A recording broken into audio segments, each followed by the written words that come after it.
What's going on, family? Let me make sure everybody's in the room.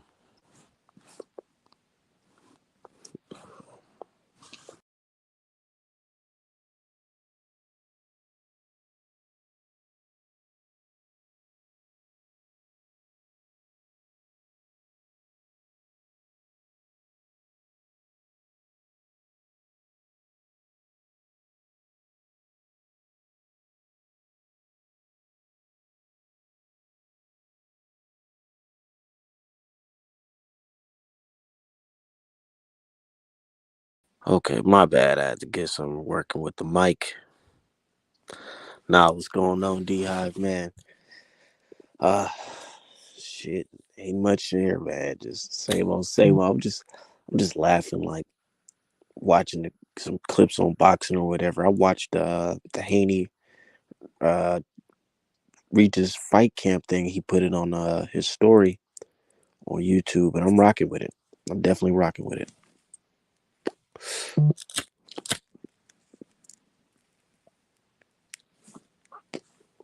I love that type of shit, man. That type of shit get me hype. It get me super hype for the fight, man.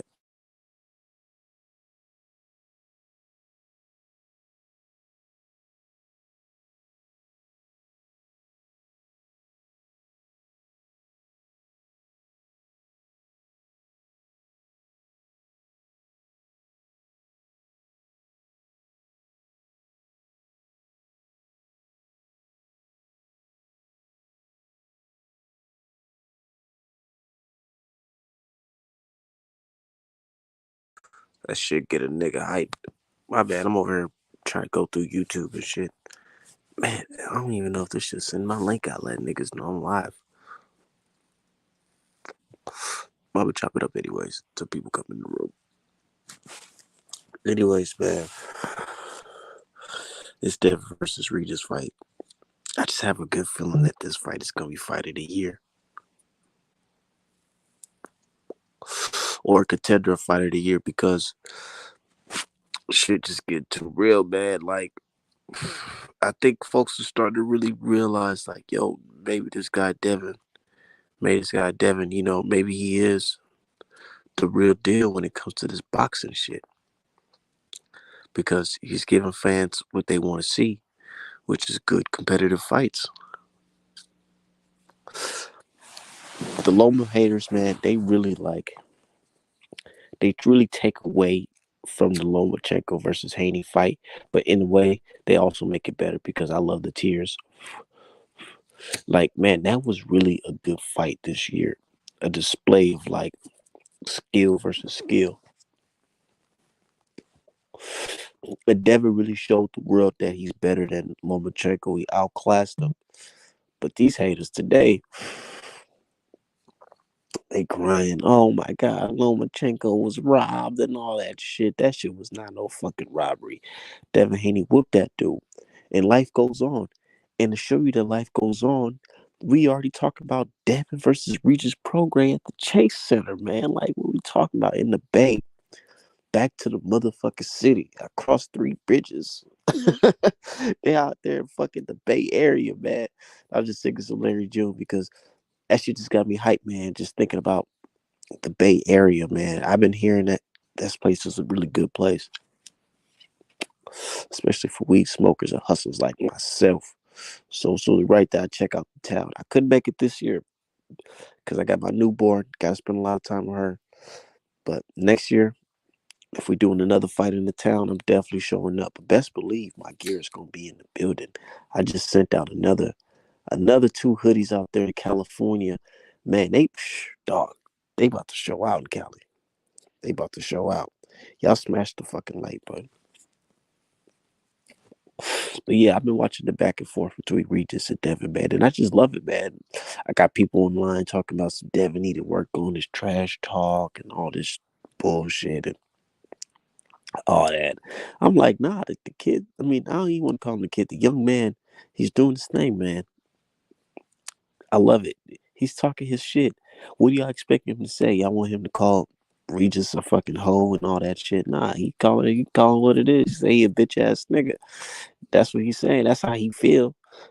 he feel like he gonna drop him. He gonna beat him. So I gotta see that shit, man. But I'm loving the trash talk from both sides. I even like it from Regis' side. As a Devin Haney fan, I still like the Regis Prograde fucking diss because I'm a fan of boxing more than I am a fan of boxers. Uh,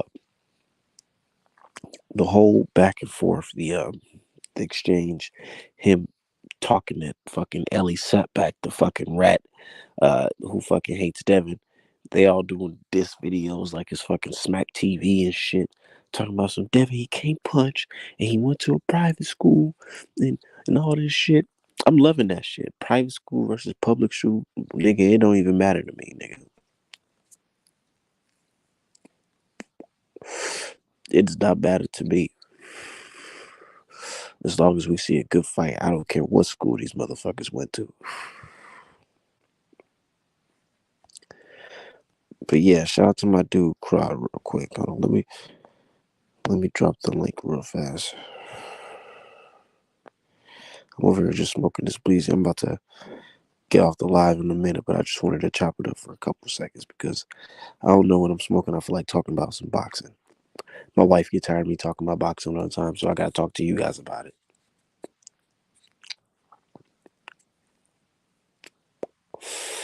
But yeah, I was just watching the back and forth, the trading. Man, dog, Devin, this motherfucker talking about going down for 135 again, nigga. I'm looking at the training videos, and I'm seeing Devin lift these weights up and shadow boxing and hitting the bags and training in his clip. And I know it's a little. It was the clip was. It looked like it was shot early during the camp. But man, it don't even fucking matter because that guy was looking big as fuck. The link is in the chat, crowd.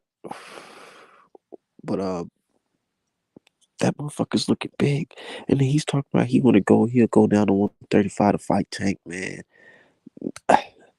It's making it real hard for me to be a Devin fan in that situation because yes, I'm a Devin fan, and I want him to fight Tank, but I don't want him to fight Tank at a disadvantage.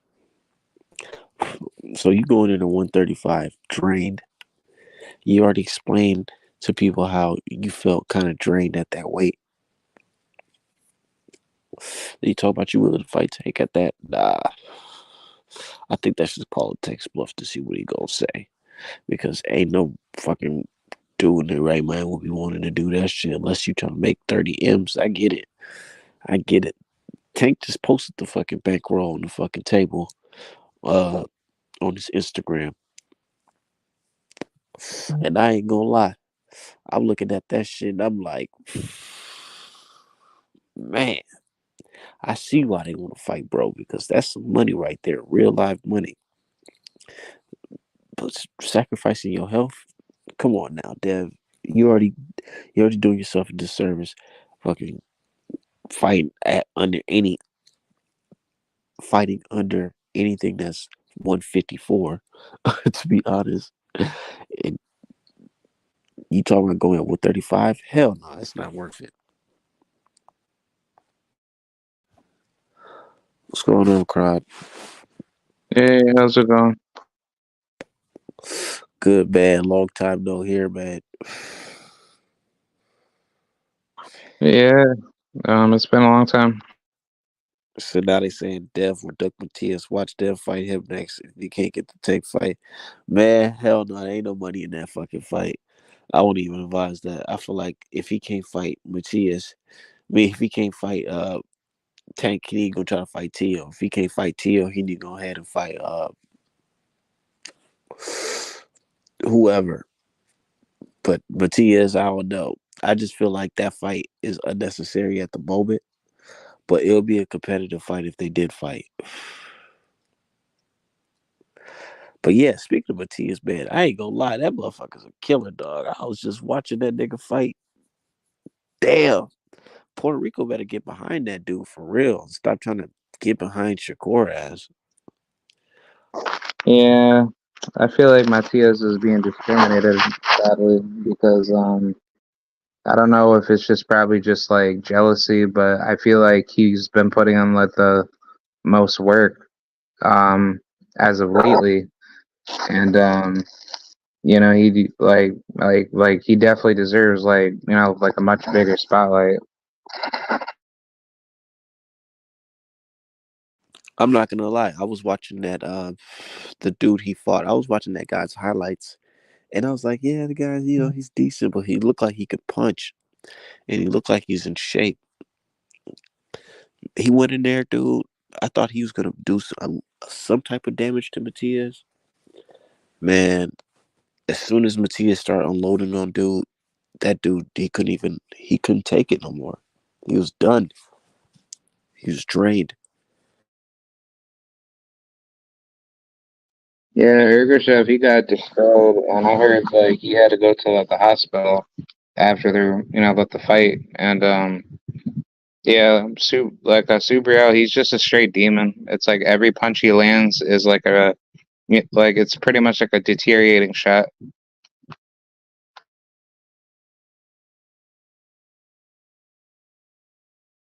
And then at first I was like, nah, it gotta be something, man. Check his gloves or his reps. But nah, I seen him hit the bag, and he was moving the bag like that. I was like, oh shit. So yeah, man, I ain't gonna lie. To beat a guy like Matias, you just gotta completely just outbox him. Just gotta outbox him. Because if you go in there trying to slug it out with him, it's not gonna work. Because this young guy, I don't know, he got the hands of stone like Roberto Duran or something. Because you could see it. His opponent was landing some flush shots on him, but it's like as soon as Matias started letting off, his opponents just start feeling that shit, and it's just like, whoa, this motherfucker's hitting me with some shit. Think about it. You know how much pain you got to be in for you not to get dropped, but just go to your corner and just quit, and then got to go to the hospital. Yeah, He must have been in some real pain. yeah. I was gonna compare that example to the Errol Spence and Mikey Garcia fight. I remember when I heard a report saying that Mikey Garcia had to go to the hospital to check his ribs, and I think his orbital eyesight, right? Because like Errol Spence was like beating him up like the entire fight, and his team was concerned about his damage because like Spence wasn't even like he wasn't even like going supremely deadly to beat Mikey Garcia, but you could tell Mikey Garcia he was just about ready to get stopped. I think But he Spence, did in that ninth round. yeah. Man. Yeah, like I think it's just better to get knocked out rather than get beat up, with the whole distance. And that takes me to this Andre versus Benavidez fight. A lot of people are trying to say, "Oh, Andre's a quitter. He quit and this and that." I'm like, I'm looking at the situation like you could say that, but you can also say, "Nigga, you haven't put yourself in that predicament before." This guy's going up two weight classes, not only to fight a former champion, to fight the biggest fighter at that weight class, the biggest, and he's getting touched up on. He's like, "Dog, I'm already." My Andre literally threw a combination. He hit Benavides with two uppercuts, left and right hand, and Benavides still kept on trucking like that shit was nothing. So when you see that type of shit, and only thing that's happened to you is you just getting fucking caught with punches you're not even seeing coming. You thinking you're out of distance, but you're riding his distance, getting caught left and right. You're really gonna start thinking about your life and your health and your children and these fucking fans who already hate you. Also, not to mention Benavides was rehydrated up to at least 200 pounds on fight night.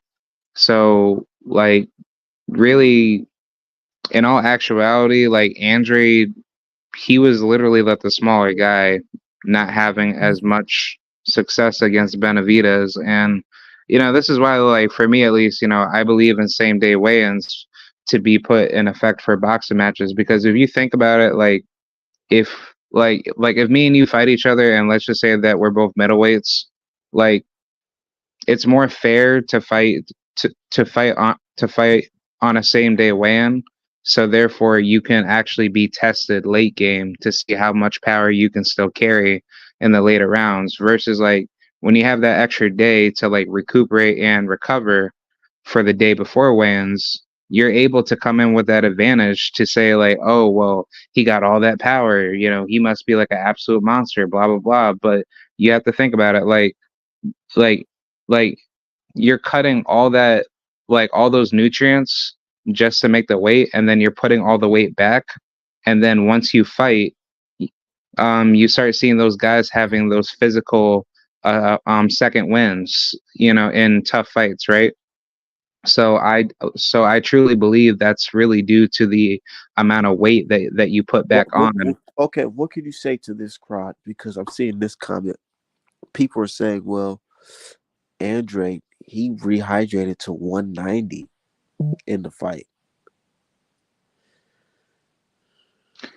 I mean, like, honestly, like science is very, very unpredictable when it comes to boxing, but like if you know that you're naturally like a bigger guy, but you're having to cut to get to a weight that you've never been at, then like that's kind of playing fire with fire versus like if you actually compete at the same weight on the same night of your match, that makes it even because you can't really have any size advantage unless you are just like a naturally bigger person due to your frame. Man, Benavides look like a fucking big ass Mexican ogre. I see there's one picture, I'm gonna post it on Twitter, where Benavides, he's like looking like fucking Wilt Chamberlain or some shit. Cause he punched this thing with a jab, and he's like a good distance away from Andre, but his fucking arm length is still long enough to pop him with a jab, and he's leaning into the jab, and like Andre hands is not even close to fucking Benavides' face. And it just makes me think like, God damn, like that must have been fucking mad annoying fighting a guy that can punch you from long range. It's nothing you can.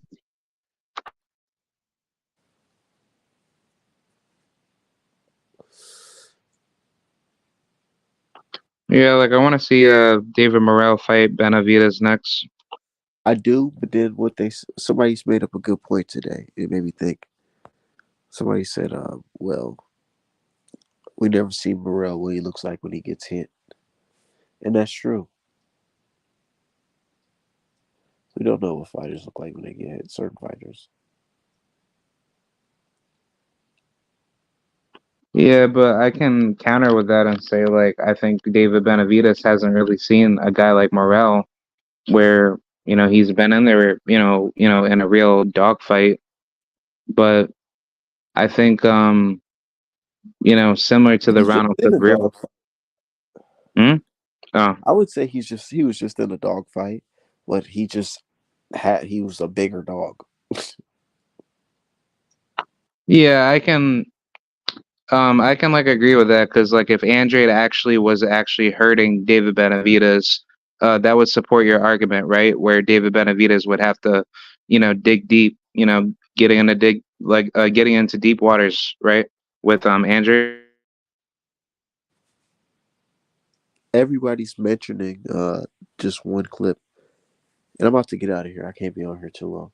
Uh, but everybody's mentioning this one clip where Andre he hits Benavides with like a combination. He hits him with two uppercuts, a jab straight, and a left and a right hook to the stomach.